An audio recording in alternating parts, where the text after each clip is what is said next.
Gotta start the day off right, man! How you at? Oh, it's cool. Damn! The reunion that fans waited 25 years for finally happened. The cameras rolled. The crowd went wild. Friday was back, or so everyone thought. But behind the smiles, the handshakes, and the nostalgia, something had been building for decades. A tension so deep, so layered, that not even Hollywood's most beloved comedy franchise could paper over it. And when Ice Cube finally decided to stop being quiet about it, he didn't hold back one single word. Today we're going deep into what Ice Cube said, what it means, and why the Chris Tucker situation is far more complicated than anyone on the outside ever realized. Stay with us, because this story has more twists than the streets of South Central. Before we get into everything, drop a comment right now. Were you Team Ice Cube or Team Chris Tucker growing up? Let us know, because your answer might change by the end of this video. Setting the scene. The Friday legacy. To understand why any of this matters, you have to understand what Friday meant to black culture and to Hollywood. When Friday hit theaters in April 1995, nobody expected it to become what it became. It wasn't a blockbuster. It wasn't backed by a massive studio campaign. It was a $3.5 million movie about two guys sitting on a porch. That's it. That's the pitch. But Ice Cube, who wrote the screenplay with DJ Pooh, understood something that Hollywood executives didn't. He understood his community. He understood the rhythm of the block, the humor in everyday struggle, the way laughter was a survival mechanism in neighborhoods that the mainstream media only covered when something went wrong. And Chris Tucker? He was an absolute revelation. His portrayal of Smokey was electric, chaotic, and hilarious in a way that felt completely unscripted. Even when it wasn't, Tucker had a gift, the kind of gift you can't manufacture or teach. And when he and Ice Cube shared the screen together, something magical happened. Friday grossed over $28 million at the box office. On a $3.5 million budget, that's not just a hit, that's a phenomenon. And the demand for a sequel was immediate. So here's the first question you need to sit with. If the chemistry was that undeniable, if the money was there, and if the fans were begging for more, what exactly went wrong? The first cracks. Next Friday and the Disappearing Act. By 1999, Ice Cube was ready to move forward. He had a vision for a sequel. He had the backing of New Line Cinema, and he had everything in place. Everything except Chris Tucker. Tucker, at this point, had become one of the biggest stars in Hollywood. Rush Hour had happened. He commanded $20 million per film. He was, by any measure, untouchable in the industry. And when the conversation about Next Friday came up, Tucker made a decision that shocked a lot of people. He walked away. Now here's where it gets interesting. Tucker's stated reason at the time was rooted in his religious beliefs. He had become deeply committed to his Christian faith, and he felt that the content of the Friday films, the drug use, the language, the humor, no longer aligned with who he was as a person. And to be clear, there's nothing wrong with that. Personal growth is real. Faith is real. People change. But Ice Cube saw it differently. And this is where we need to start paying close attention to the language Ice Cube has used over the years, because he's been remarkably consistent in what he's said, and remarkably pointed. In multiple interviews, Cube didn't just say Tucker declined. He said Tucker abandoned the franchise. There's a difference between those two things, and Ice Cube knew exactly which word he was choosing. Think about that for a second. When you decline something, you make a choice that affects you. When you abandon something, you leave other people behind. Ice Cube wasn't just talking about losing a co-star. He was talking about what he felt was a betrayal of a shared responsibility to the audience, to the franchise, and arguably, to the culture. Next Friday without Smokey. So what did Ice Cube do? He moved forward anyway. Next Friday came out in January 2000, and it was a commercial success, over $57 million at the box office on an $11 million budget. Craig moved to the suburbs. There was a new ensemble. There were laughs. But something was missing, and audiences felt it even when they couldn't quite name it. Friday After Next followed in 2002. Same thing. Profitable, funny in stretches, but not quite the same. The soul of the original was Craig and Smokey together. One was the grounded straight man, the other was pure chaos energy. Without that dynamic, the sequels were good, but they weren't great. And here's what Ice Cube has never hidden. He knew what the franchise needed. He knew who it needed. And for over 2 decades, he worked to get that person back on board. Meanwhile, what was Chris Tucker doing? The long silence. What happened to Chris Tucker? This is where the story gets genuinely fascinating. And if you think you know this part, stay with us, because there are details here that most people have glossed over. After Rush Hour 3 in 2007, Chris Tucker essentially vanished from Hollywood. There was no major film work, no television projects, no high-profile collaborations. He did stand up occasionally, he made appearances, but the man who was once one of the highest-paid actors on the planet seemed to step completely back from the industry. Why?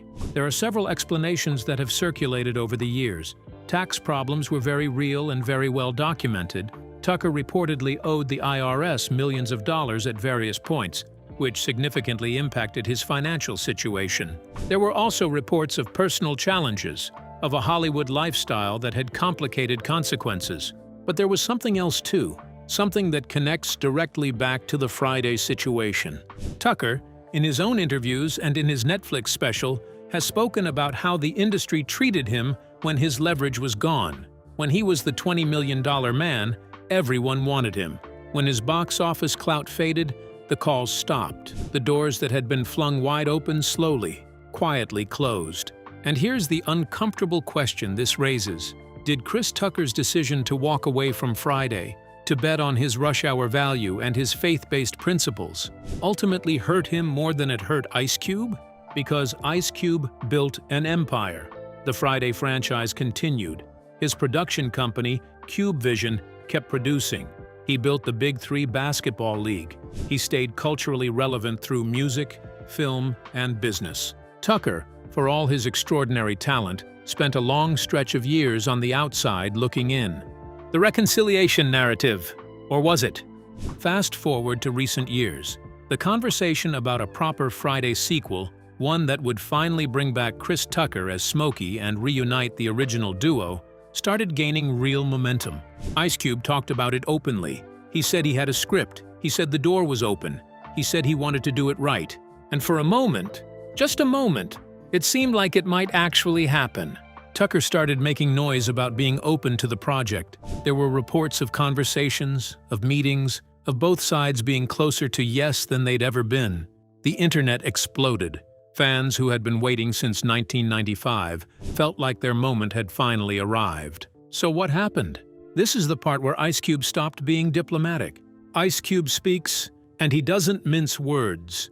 In various interviews over the last few years, Ice Cube has given the public a clearer picture than ever before of exactly where things stand, and exactly how he feels about how they got there. He's talked about reaching out to Tucker multiple times. Not once, not twice. Multiple times, over multiple years. He's described the process of trying to get Tucker back as genuinely exhausting, a cycle of almost, of maybe, of close but not quite. He's talked about Tucker's money demands. Now this is a sensitive area, because of course talent deserves to be compensated. But Ice Cube has made clear that at various points, what Tucker was asking for wasn't in line with what the project could realistically support, especially given that Tucker hadn't had a major theatrical hit in years. But money is almost the easy part of this conversation. What Ice Cube has been more pointed about is something harder to quantify: the sense of disrespect toward the franchise itself, toward the original vision, toward the audience. And then there's what Cube has said about Tucker's relationship with the culture more broadly. When Tucker aligned himself with what some critics perceived as distancing himself from his roots, the type of humor, the type of storytelling that made Friday iconic, Ice Cube noticed. And when the opportunity came to come back to that, and Tucker continued to hesitate, Cube's patience ran out. In one particularly striking interview, Ice Cube essentially made clear that the door is not open forever. That he's not going to continue to beg someone to be part of something they should want to be part of. That eventually, you stop holding a seat for someone who keeps not showing up. Let that sink in for a second. This isn't just about a movie sequel anymore. This is about what it means when you turn your back on where you came from and whether you can ever truly come back to it. The deeper issue: faith, identity, and the politics of Black Hollywood. Now here's where we need to go a level deeper. because if we're only talking about movie deals and money, we're missing the actual heart of this story. Chris Tucker's faith journey is real. Nobody who has followed him over the years doubts that. His relationship with Christianity, his friendship with figures like Michael Jackson, his travel to Africa, his philanthropic work, these aren't performances. This is who Chris Tucker is. But here's the tension, and it's a tension that a lot of artists of faith navigate in complicated ways. When Tucker decided that Smokey's drug use was incompatible with his faith, he was making a statement about what he would and wouldn't do on screen. That's his right. But Friday isn't a film that glorifies drug addiction. It's a film that uses the texture of real neighborhood life to tell a story about friendship, family, and the struggle to be better. Ice Cube has never used hard drugs. He's been vocal about that throughout his career. The film is not a recruitment poster for drug culture. Smokey smokes weed. In a film that is fundamentally about humanity and comedy, that element is one thread in a much larger tapestry. So when Tucker cited that as his reason for walking away, Cube and many fans heard something else.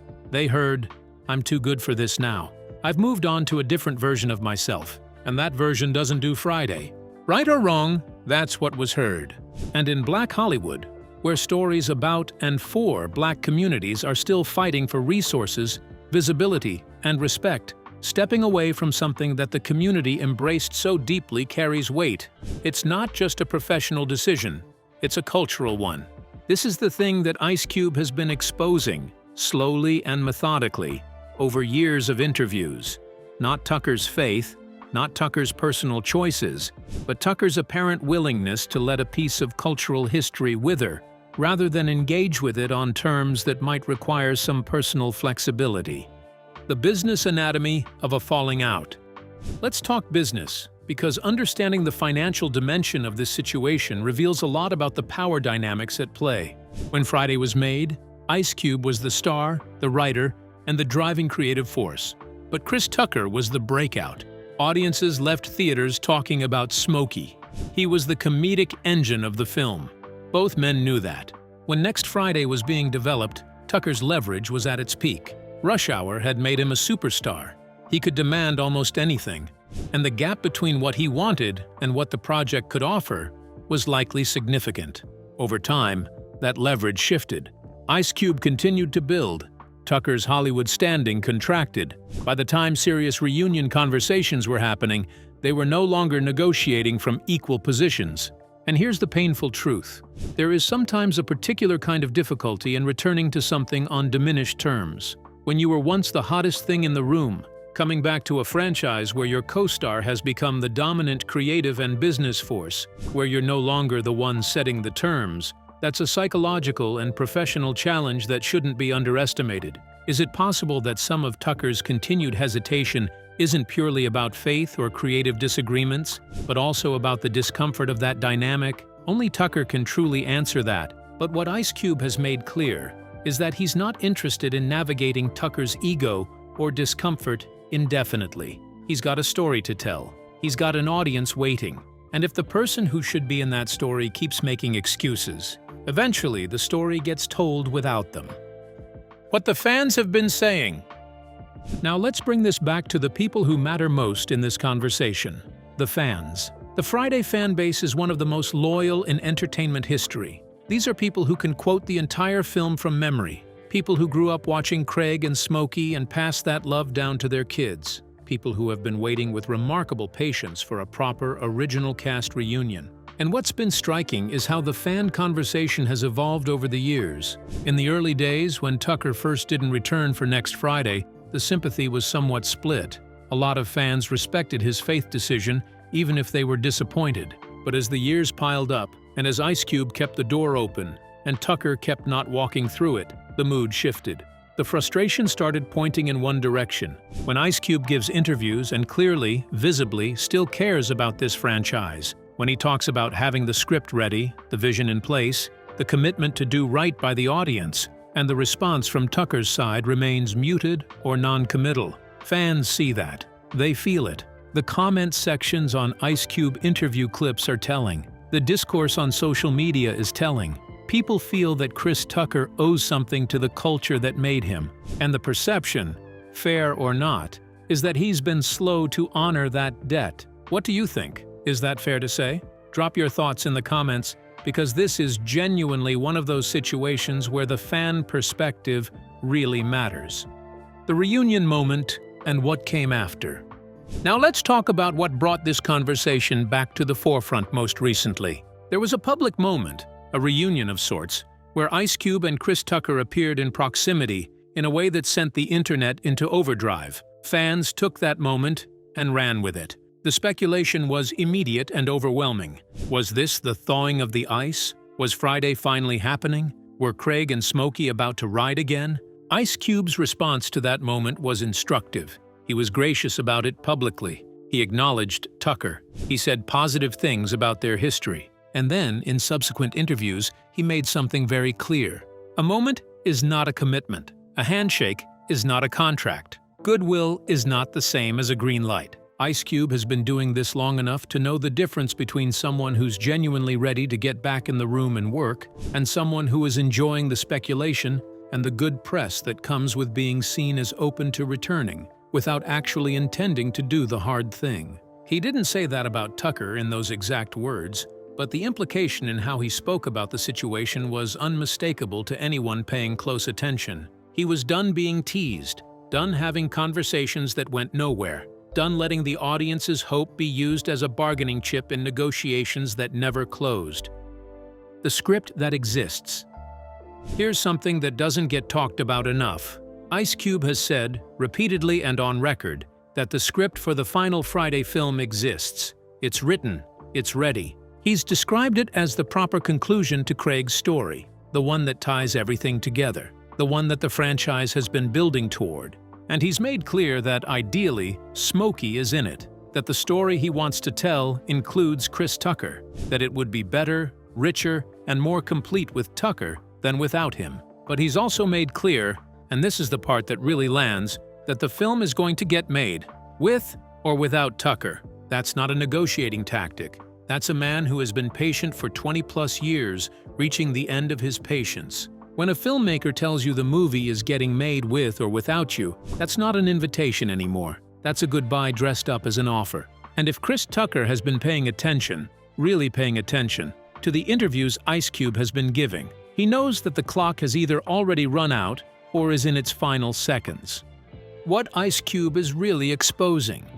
Let's be clear about what exposing actually means in this context, because it's important. Ice Cube isn't spreading gossip. He's not leaking private conversations. He's not going on a character assassination tour. He's doing something that in some ways is more powerful and more revealing. He's being honest. In an industry built on spin, on carefully managed narratives, on publicists and talking points and strategic ambiguity, Ice Cube is just saying what's true, consistently, in interview after interview, without apparent concern for how it lands. He's exposing the gap between what Chris Tucker presents to the public, someone who loves the fans, who has warm memories of Friday, who speaks glowingly about that time in his life, and what Tucker actually does when the moment comes to honor all of that. He's exposing the pattern. Show up for the nostalgia. Accept the love from the audience. Let people think the reunion might be coming. Then quietly, not do the work required to make it real.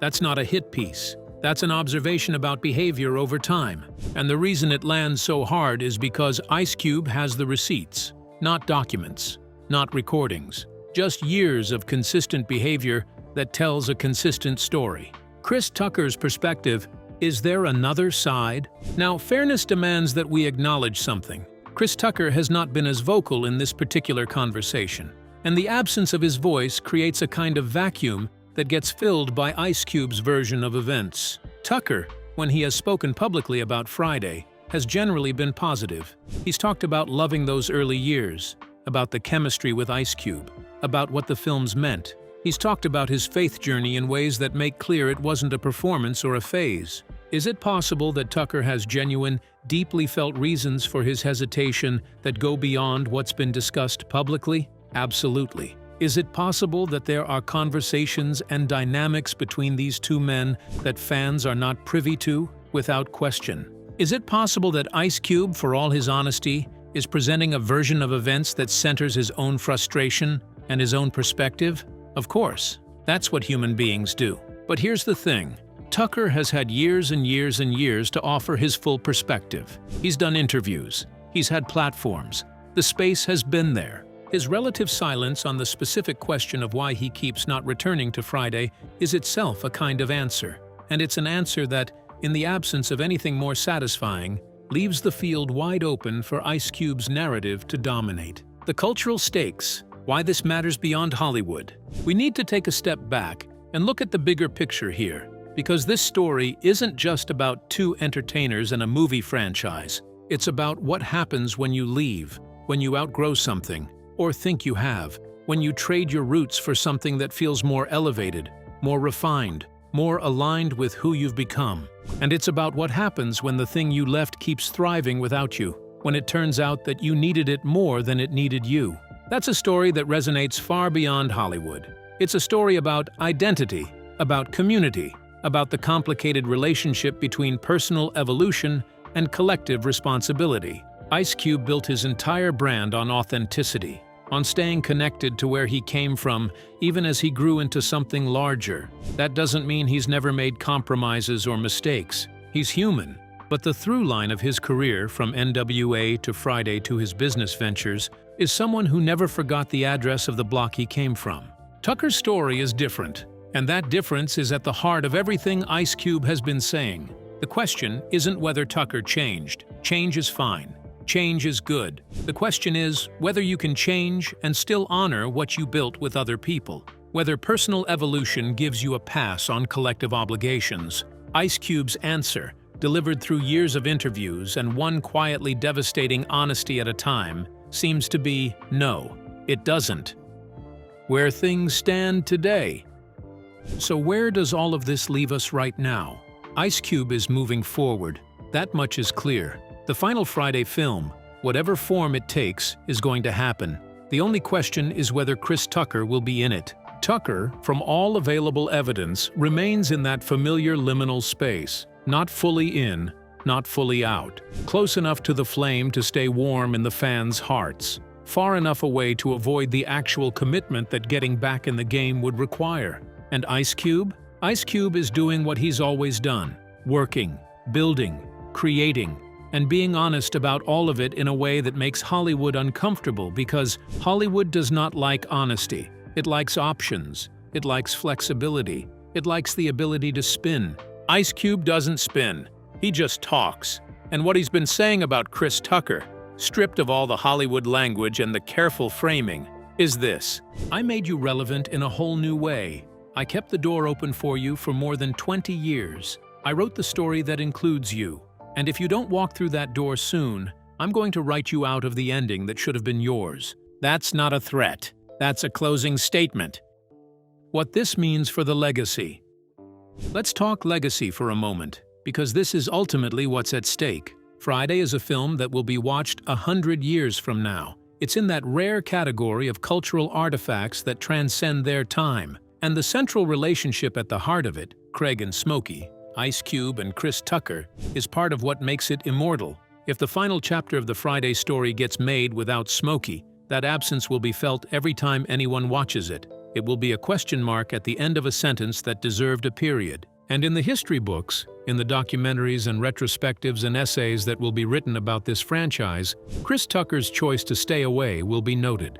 Not with malice, but with the kind of quiet, permanent record-keeping that history does without asking for anyone's permission. Ice Cube will be remembered as the man who built the Friday universe, who kept the faith with the audience for 3 decades, and who tried every way he knew to bring the original cast home.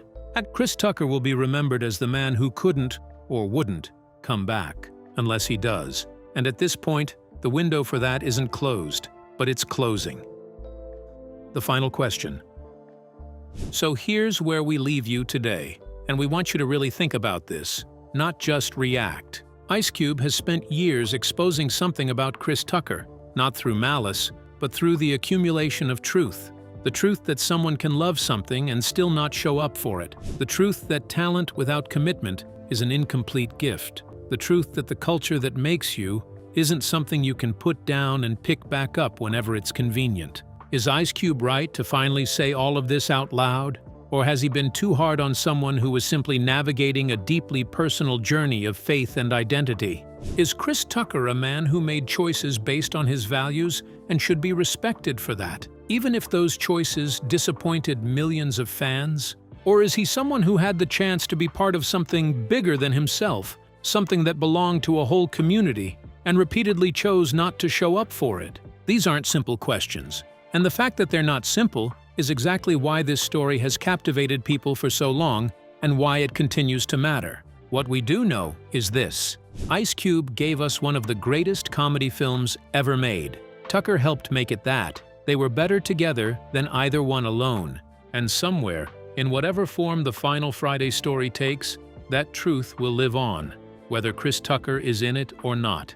If you made it to the end of this video, drop a Friday Forever in the comments. We want to know who's still riding for the franchise after all these years. And if you think there's something we missed, something you know about this situation that adds to the story, tell us below. This conversation is bigger than any one video, and your perspective matters. Like this video if you believe Ice Cube deserves his flowers for keeping this legacy alive. Subscribe if you want to be the first to know when the final Friday update drops, because when it does, and it will, we're going to break down every single detail. Until next time, stay informed, stay engaged, and don't let anyone rewrite history on your watch.